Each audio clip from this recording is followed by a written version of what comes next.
Bienvenue sur le deuxième épisode. Je suis Guillaume de Rue du Football. À travers cet épisode, nous allons retracer l'histoire du maillot vert et blanc. Pendant longtemps, un mythe a persisté concernant l'origine du maillot. Mais qu'en est-il vraiment? Qui est à l'origine du maillot? A-t-il toujours été vert et blanc? Tout au long de cet épisode, nous allons répondre à ces questions et rétablir une certaine vérité.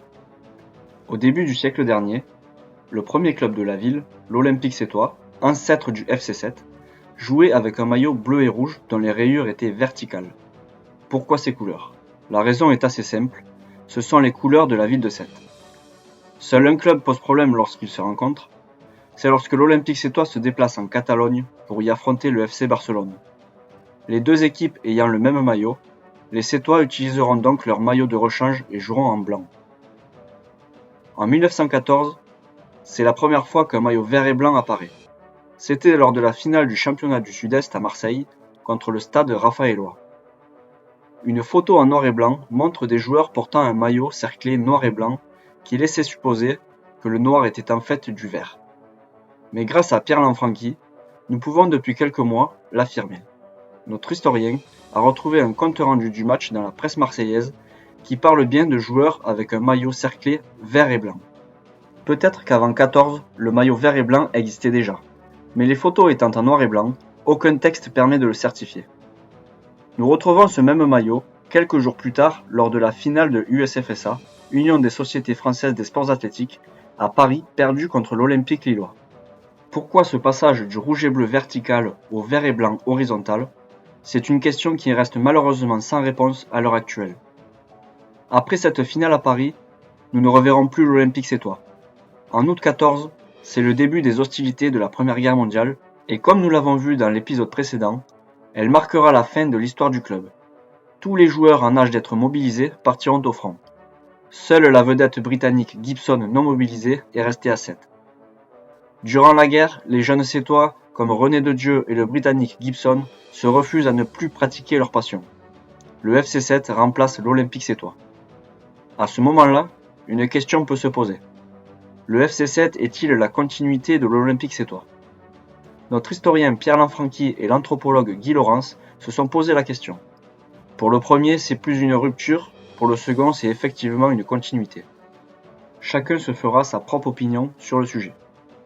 Pendant la guerre de 14, les clubs n'ont pas le droit de remplir les formalités. C'est donc qu'après la guerre, en 1919, le 12 août plus précisément, que le FC7 existera administrativement parlant et que sa déclaration de fondation sera faite en préfecture. Durant cette période, nous avons quelques connaissances sur le maillot.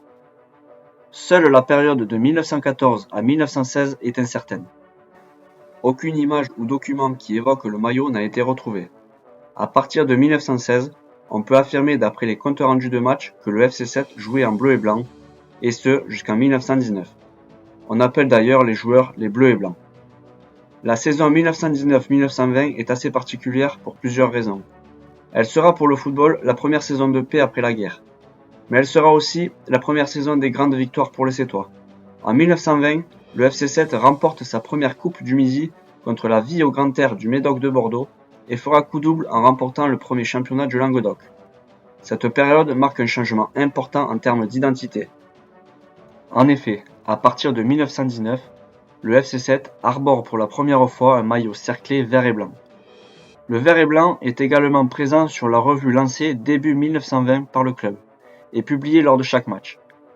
Intitulé Les Dauphins, le cétacé crachant de l'eau sera l'emblème du club jusqu'à maintenant. On peut également remarquer sur cette revue l'existence d'un lien entre le football, le water-polo puis la natation. À l'image d'un club omnisport, le FC7 représente donc ces trois sections.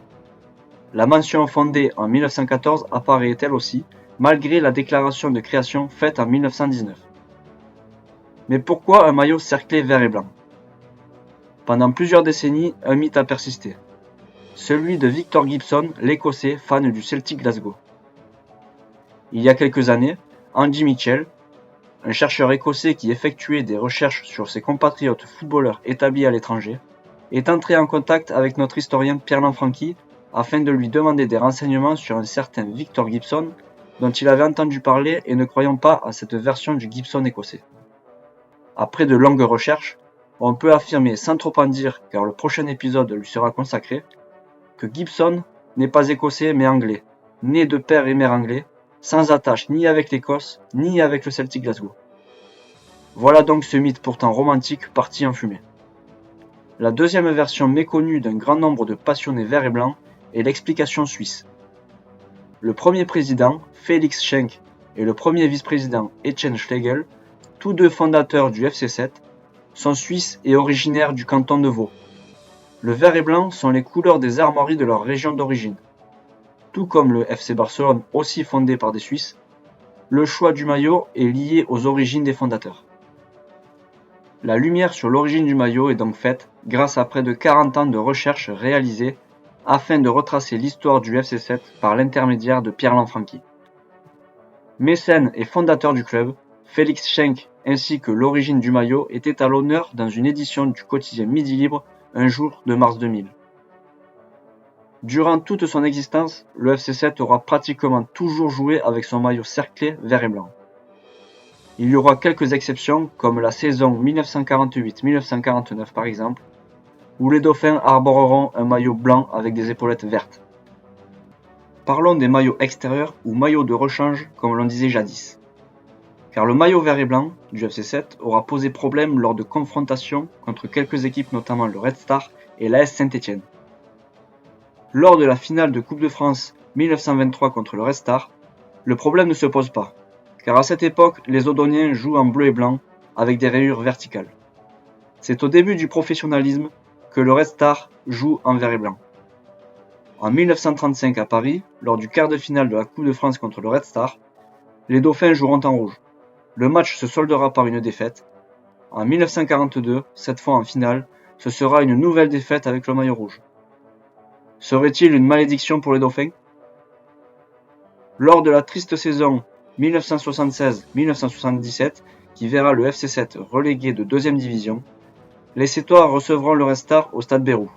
Les deux équipes étant en vert et blanc et le Red Star n'ayant pas de maillot de rechange, les Sétois en bonne note prêteront un jeu de maillot rouge avec écrit en gros FCS. Assez rare pour être souligné qu'un club prête à son adversaire un jeu de maillot avec son nom écrit en gros. Près de 100 ans après sa première apparition, le maillot mythique cerclé vert et blanc et le dauphin comme emblème sont toujours des symboles intouchables aux yeux des Sétois. Je vous remercie d'avoir suivi ce nouvel épisode et je vous dis à bientôt pour le prochain épisode consacré à Victor Gibson.